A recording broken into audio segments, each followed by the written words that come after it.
Hi, my name is Neil. I'm postdoctoral researcher in Weizmann Institute. I want to welcome you to my living room, where for the next 15 minutes or so, I will be presenting my work on complexity reduction methods for index modulation-based dual-function radar communication systems.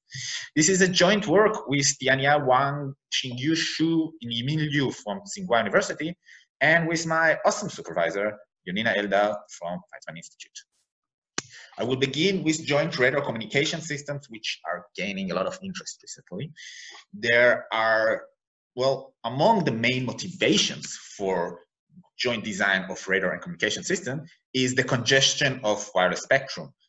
We want to explore new frequency bands for wireless communications, and one of the options is to use frequencies usually reserved for radar.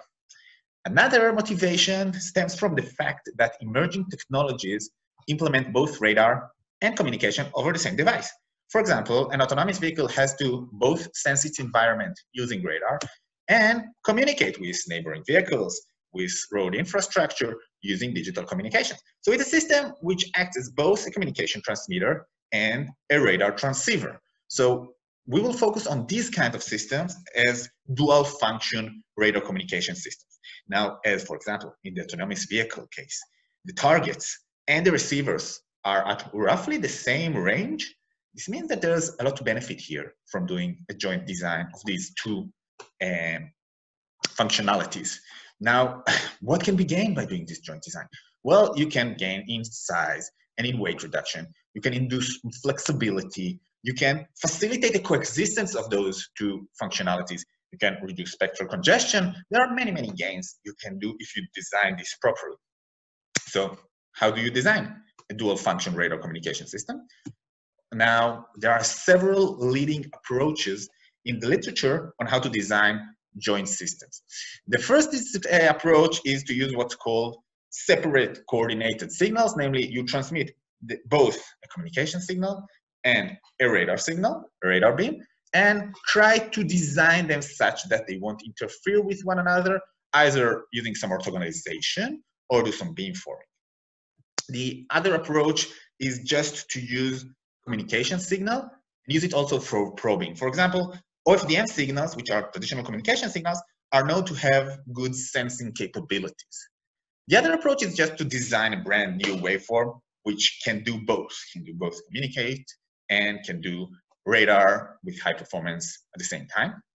And the approach which we will focus on here is just to use radar beams. So here, the DFRC system just transmits radar beams, but embeds the communication message into this radar signal. Now, how do you do that? A radar signal is not a communication signal. So one way to embed information into radar signals is to embed the bits in the parameters using what's called index modulation.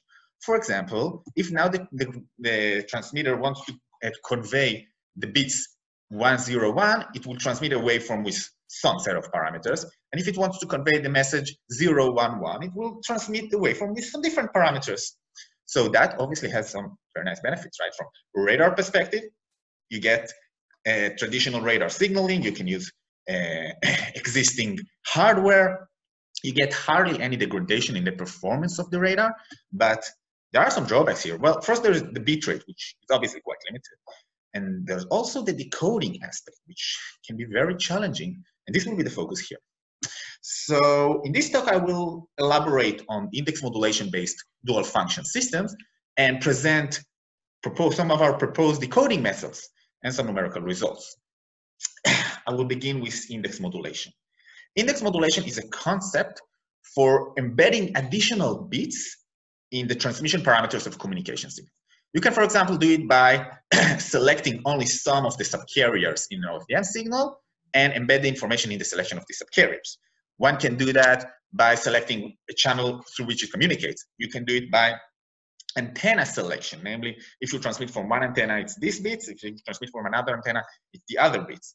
So, for example, here in this diagram, we see that if the bits to be transmitted are 0, 0, 0, then the transmitter uses subcarrier of F1 and subcarrier F4.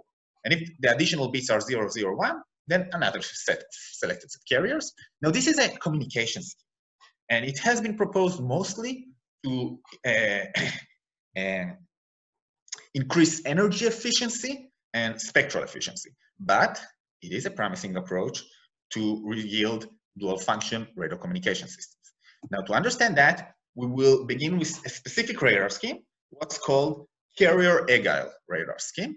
And Carrier Agile radar scheme is a scheme which was recently proposed. It was actually presented in this ICAST by my colleague Tian. And it's a radar scheme which wants to use only narrowband signaling, only transmit narrowband signaling from each of these antennas. So what it does, it just at each pulse, it randomly selects what frequencies to select and allocates them randomly among the antennas. So for the first pulse, we can give this selection of frequencies. For the second pulse, we'd have another selection of frequencies. For the second pulse, another. For third, another. And fourth, another. And each time, it's just a random selection. So what you get here, from each antenna, you only transmit narrowband signals, but you get frequency agility, namely each antenna now randomly selects its frequencies, which means that it allows it to operate in congested environments better, because if other systems will also use these frequencies, the probability of congestion drops. Now, another gain here is what's called spatial agility.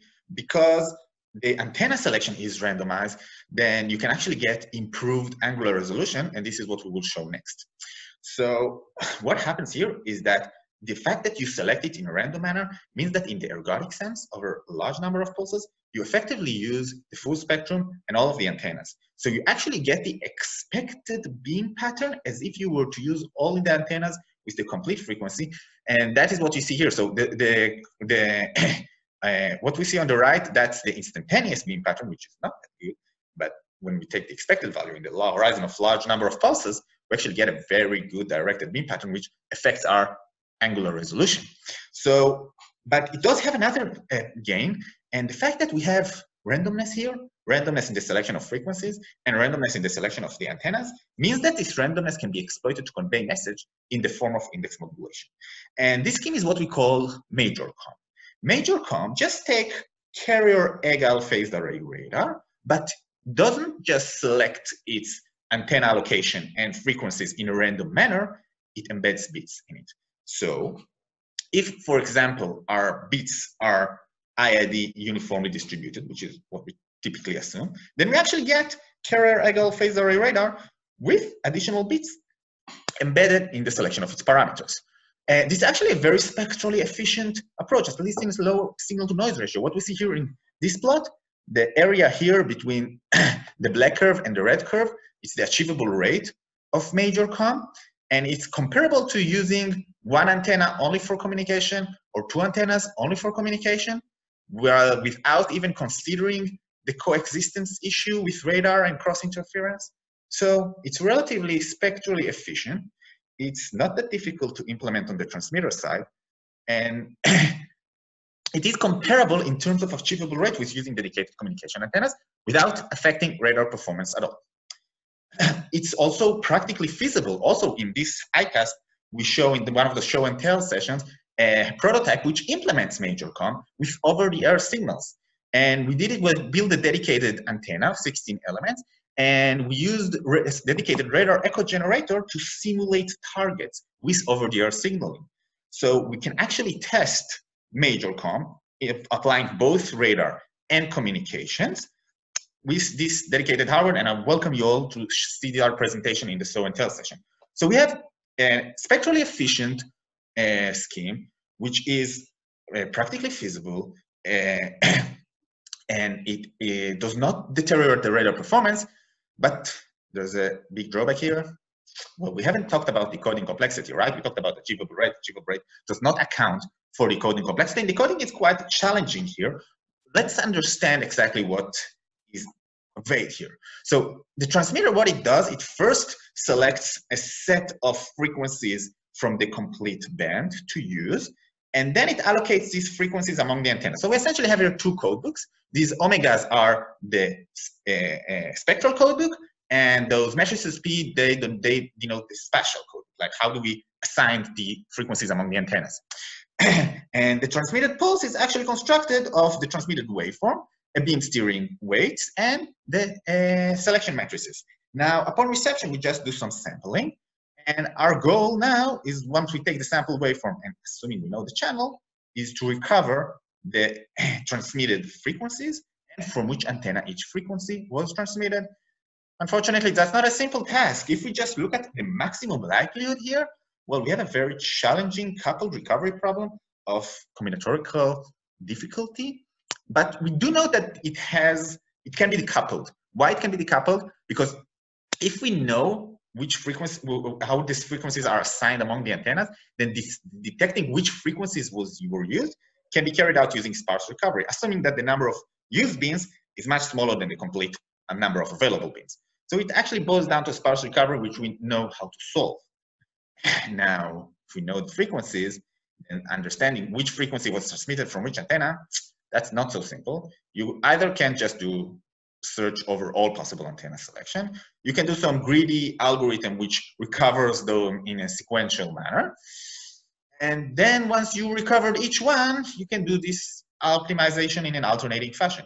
So that's a method to approximate the maximum likelihood estimate at relatively controllable complexity.